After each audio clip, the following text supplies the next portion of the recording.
Hello दोस्तों, कैसे हो? आशा करते हो कि आप सब ठीक होंगे। आज अपन पढ़ने जा रहे हैं भारिया जनजाति का 3rd लेक्चर पढ़ेंगे। इसमें पढ़ेंगे उनके देवी देवता। भारिया जनजाति के देवी देवता कौन से हैं? तो भारिया जनजाति अपने ग्राम देवता की पूजा करते हैं। क्या करते हैं? भारिया जनजाति अपने ग्राम देवों की पूजा करते हैं। दीपावली जैसे अवसर पर वह अपने कुल देवता को काला मुर्गा अर्पित करते हैं। क्या होता है? भारिया जनजाति अपने ग्राम देवताओं की पूजा करते हैं और दीपावली जैसे त्योहारों पर अपने कुल देवता को काला मुर्गा समर्पित करते हैं, अर्पित करते हैं। ठीक है। इसके कुल देवता, अब भारिया जनजाति को कौन कौन से कुल देवता है? तो कौन से? बूढ़ा देव, दूल्हा देव और बरुआ देव और नाग देव होते हैं। ये देव इनके कुल देवता होते हैं। बाघ उनके घर आएगा तथा ये बागेश्वर देव की पूजा करते। क्या है? बाघ इनके घर नहीं आए, इसलिए क्या करते हैं? बागेश्वर देव की पूजा करते हैं। भारिया जनजाति सत्यनारायण की कथा भी होती है। भारिया जनजाति में सत्यनारायण की कथा भी होती है। भारिया जनजाति देवी देवताओं के आदर्श और नियमों को अत्यधिक मानते हैं। क्या है? भारिया जनजाति अपने देवी देवताओं के आदेशों और निर्देशों को अत्यधिक मानते हैं, मतलब उनके जो आदेश रहते हैं वो महत्वपूर्ण होते हैं। ये भूत पिशाच शैतान शक्तियों का सहज विश्वास करते। क्या है? भारिया जनजाति के जो लोग हैं वो क्या करते हैं? भूत पिशाच या तंत्र मंत्र इनमें ज़्यादा विश्वास करते हैं। गोंड जनजाति के लोग साज वृक्ष, क्या है? गोंड जनजाति के जो लोग हैं वो साज वृक्ष की पत्तियाँ एवं टहनियों की पूजा करते हैं। जो गोंड जनजाति के जो जनजाति है ना, उसमें जो लोग हैं वो क्या करते हैं? साज वृक्ष की पत्तियाँ और टहनियों की पूजा करते हैं। और जबकि जो भारिया जनजाति के जो लोग हैं वो साज वृक्ष की जड़ों की पूजा करते हैं। गोंड जनजाति में क्या करते हैं? साज वृक्ष की पत्तियाँ और टहनियों की पूजा करते हैं। और भारिया जनजाति के जो लोग हैं वो क्या करते हैं?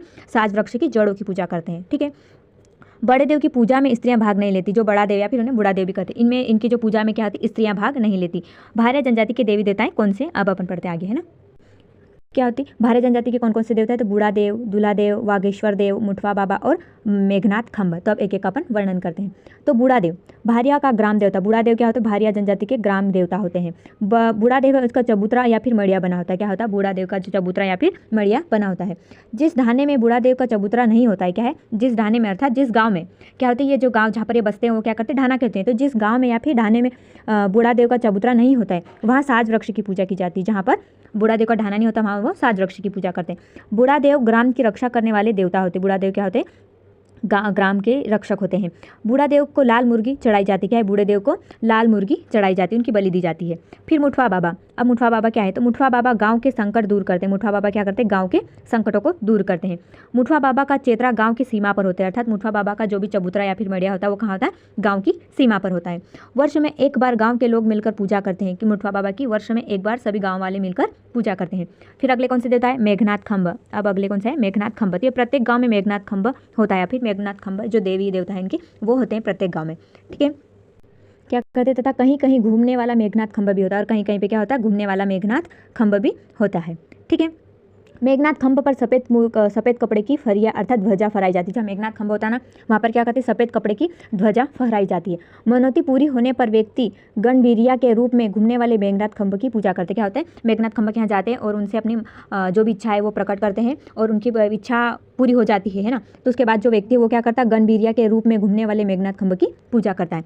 फिर हरदोला जू। अब हरदोला जू क्या होता है? हरदोला पूजा क्या है? हरदोल पूजा का आयोजन भारिया हर वर्ष करते हैं। हरदोल पूजा क्या करते हैं? भारिया जनजाति हर वर्ष करते हैं। यह पूजा हरदोला लाल के नाम से भी जानी जाती है। जो हरदोला जू है ना इनकी पूजा हर वर्ष की जाती है और क्या है? इन्हें हरदोला लाल के नाम से भी जाना जाता है। इसके अलावा बजरंग बाबा, पटेल बाबा, नारायण देव और इनकी भी पूजा करते हैं। ठीक है। आगे पढ़ते हैं भीम देवता। अब भीमसेन देवता कौन से? तो भीमसेन देवता की स्थापना की किसी पेड़ के नीचे की जाती है। क्या बनाकर? चबूतरा बनाकर। क्या? भीमसेन देव की पूजा या फिर उनकी स्थापना किसी भी पेड़ के नीचे चबूतरा बनाकर की जाती है। भीमसेन देव को विवाह का वरदान देने वाले देवता भी माना जाता है। भारिया जनजाति के द्वारा भीमसेन देव को विवाह का वरदान देने वाले देवता भी माना जाता है। भारिया के यहाँ शादियाँ शुरू होने से पूर्व क्या होता है? भारिया के जब भारिया जनजाति में विवाह से पूर्व जो लड़का लड़की रहते हैं वो क्या कहते हैं? भीमसेन देव के यहाँ भंवर रचाए जाते हैं, मतलब भंवर अर्थात फेरे किए जाते हैं। छिंदवाड़ा जिले के पातालकोट के भारिया जनजाति के लोग हैं ना, क्या मानते हैं? भारिया जनजाति के जो लोग हैं कहाँ पर? पातालकोट में निवास करने वाले, वो क्या मानते हैं? भीमसेन देव को कृषि के देवता के रूप में पूजते हैं। ठीक है। और क्या होता है? स्थानीय देवी देवताओं पर भारिया बहुत आस्था रखते हैं। अब ये कौन कौन से स्थानीय देवता है? तो क्या है? जगतारा माई, भवानी माई और नगबेड़नी माई, खेड़ापति माई और बजारी माई और रात माई, ये जो स्थानीय देवी देवता इन पे भी अत्यधिक विश्वास करते हैं। खेर माई बाहरी बाधाओं को रोकती है। खेर माई क्या करती है? बाहरी बाधाओं को भी रोकती है। फिर गुरु माता देवी, काली दुर्गा माता, पनघट माई और रात माई, झिरिया माई आदि भारिया लोगों के ये जो देवी देवताएं होते हैं। भूमिका और गुनिया पर भारिया सबसे अधिक विश्वास करते हैं। अब ये भूमिका और गुनिया कौन है तो इन पे विश्वास अत्यधिक करते। तो भूमिका कौन है तो भूमिका मारक तारक अर्थात तंत्र मंत्र जानने वाला होता है, तंत्र मंत्र का काम करता है, उसको भूमिका कहते हैं। और गुनिया क्या होता है जो जड़ी बूटी का अच्छा ज्ञान होता है। गुनिया है इसे क्या होता है जड़ी बूटी का अच्छा ज्ञान होता है। भारिया जो पातालकोट में रहते हैं जड़ी बूटी के बहुत बड़े जानकार होते हैं। भारिया क्योंकि ना क्या पातालकोट को क्या कहा जाता है जड़ी बूटियों का स्वर्ग कहा जाता है, इसीलिए भारिया जनजाति के जो लोग हैं पातालकोट में रहने वाले वो जड़ी बूटी का उनको अच्छा ज्ञान होता है। पातालकोट के भारिया भूत शैतान को भगाने का भी मंत्र जानते हैं। पातालकोट में जड़ी बूटियों का उनको ज्ञान होता है, इसलिए भारिया जनजाति के जो लोग हैं वो भूत और शैतान को भगाने का भी मंत्र जानते हैं। आगे पढ़ते हैं अपन उनका पर्व और त्यौहार। अब कौन कौन से इनके पर्व और त्यौहार होते हैं। तो भारिया अन्य जनजातियों की तरह अनेक पर्व और त्यौहार मनाते हैं। अन्य जनजाति की तरह भी ये भी अनेक पर्व और त्यौहार मनाते हैं। भारिया जनजाति पर्व त्यौहार मनाते हैं। भारिया जनजाति पर्व त्यौहार को बड़े ही हर्ष और उल्लास के साथ मनाया जाता है। तो इनके कौन कौन से पर्व और त्यौहार है वो पढ़ते हैं। तो बिद्री पर्व अर्थात बिद्री पूजा, नवाखानी, जवारा, दीपावली और गोवर्धन पूजा, ठीक है। तो ये पर्व है इनमें मनाए जाते हैं। फिर विवाह। अब विवाह कौन कौन से तो भारिया जनजाति अपनी प्रथाओं और रीतियों और रिवाजों के प्रति अत्यधिक सहज और कट्टर होते हैं। सदियों से चली आ रही सामाजिक प्रथाओं को भारिया समाज आज भी यथावत निभाते हैं। मतलब जो इनमें क्या होता है सदियों से या फिर प्राचीन समय से जो भी चली आ रही शादियों की जो परंपरा है ना, विवाह की जो परंपरा है वो अभी तक यथावत निभाई जा रही है। विवाह का प्रस्ताव लड़के के पिता की ओर से आता है। क्या होता है जब विवाह का जो भी प्रथाएं प्रारंभ करते हैं वो लड़के के पिता के द्वारा ही की जाती है, परंतु कन्या के पिता तक विवाह का प्रस्ताव लड़के के पिता की ओर से ही कुछ मित्रों द्वारा पहुंचाया जाता है, ठीक है।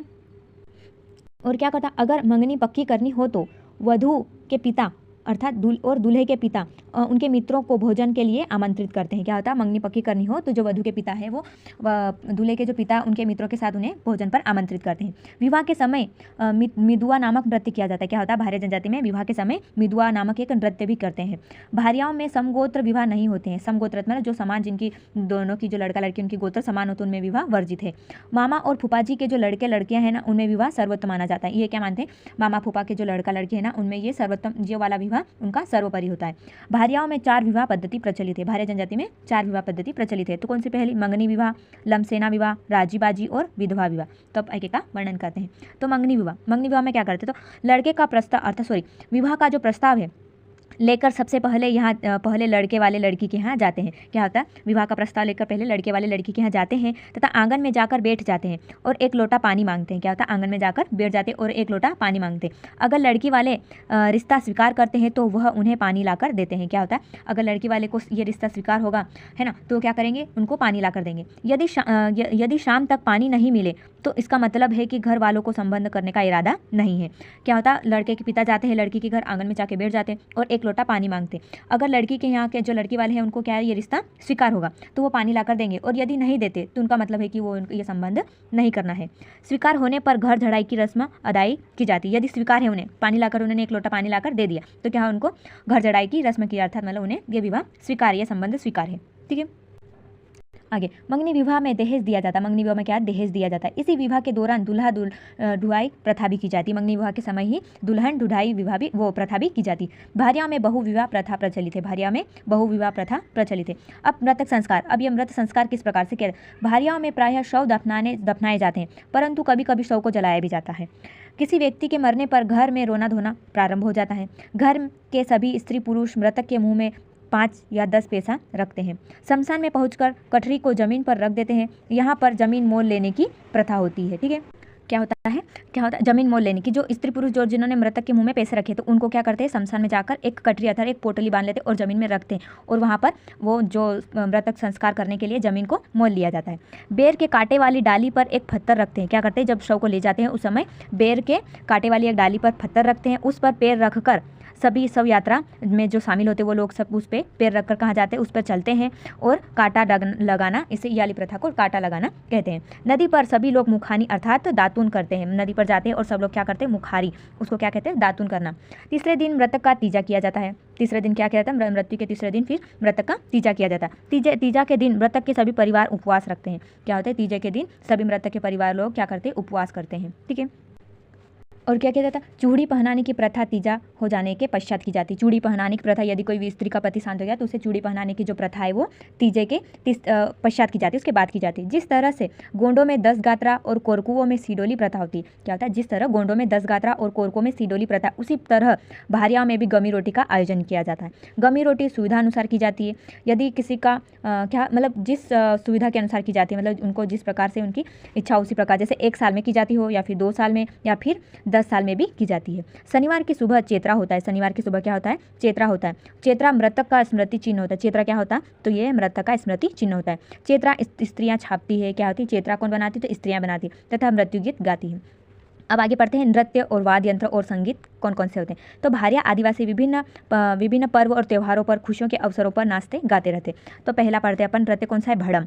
कौन सा है नृत्य, भड़म नृत्य। तो भड़म नृत्य के कई नाम होते हैं। भड़म नृत्य के कई नाम है, जैसे गुन्नू शाही, भड़नी, भड़ई, भरनोटी या भगम नृत्य भी करते हैं। भड़म नृत्य विवाह के अवसर पर किया जाने वाला नृत्य, ये विवाह नृत्य भी होता है। क्या होता है, विवाह नृत्य भी होता है, ठीक है। और भारिया जनजाति का सबसे लोकप्रिय नृत्य भड़म नृत्य ही। भारिया जनजाति का सबसे प्रिय नृत्य कौन सा है, भड़म नृत्य। भड़म नृत्य समूह में किया जाता है। इसमें बीच में क्या है, 20 से लगाकर 50-60 नर्तक और वादक भाग लेते हैं। क्या होता है, इसमें 20 से 50 तक के जो नर्तक है वो नाचने वाले पुरुष होते हैं और इसमें वादक भी भाग लेते हैं। तथा लोग एक व्रत में नृत्य का आयोजन करते हैं। बीच में एक नर्तक लकड़ी उठाकर दोहरा गाता है तथा यह नृत्य रात भर चलता रहता है। अब सेतम नृत्य, तो सेतम नृत्य भारिया महिलाओं का होता है। क्या है, सेतम नृत्य में क्या आती है, महिलाएं नृत्य करती है। एक पुरुष घेरे के बीच में ढोलक बजाता है। महिलाओं के सामने आमने सामने 2 दल होते हैं। महिलाओं के आमने सामने 2 दल होते हैं। सेतम नृत्य में किशोरियों को अधिक हिस्सेदारी होती है, जो क्या है, लड़कियां अधिक इसमें भाग लेती है। फिर कर्मा और सेला नृत्य, इसमें क्या किया जाता है, भारिया जनजाति में गोंड बेगांव की तरह ही कर्मा या सेला सुआ नृत्य भी याली प्रथा भी होती है। भारिया अरही नृत्य भी करती है। भारिया जनजाति अरही नृत्य भी करती है। अरही नृत्य दीपावली पर किया जाता है। यह नृत्य कब किया जाता है, दीपावली पर किया जाता है। कोड़िया की झूल पहनकर युवक घर घर जाकर छवार मांगते हैं। क्या है, छवर लगाते हैं, दोहरा गाते हैं और सेला नाचते हैं, ठीक है। अब इनके वाद्य यंत्र कौन कौन से वो पढ़ते हैं। अब पढ़ते हैं वाद्य यंत्र। तो भारिया का ढोल झाबुआ के भील आदिवासियों की मांदल की तरह ही गोल और बड़ा होता है। भारियाओं का जो ढोल होता है वो झाबुआ के जो भील आदिवासी ना उनके मांदल की तरह गोल और बड़ा होता है। तसले के आकार की टिमकी बनाई जाती है जिस पर बकरे की खाल मड़ी जाती है। क्या है, तसले के आकार की एक टिमकी बनाई जाती है और जिस पर बकरे की खाल मड़ी जाती है। इसके अलावा झालर या छोटी थाली आदि वाद्य यंत्रों का प्रयोग भी किया जाता है।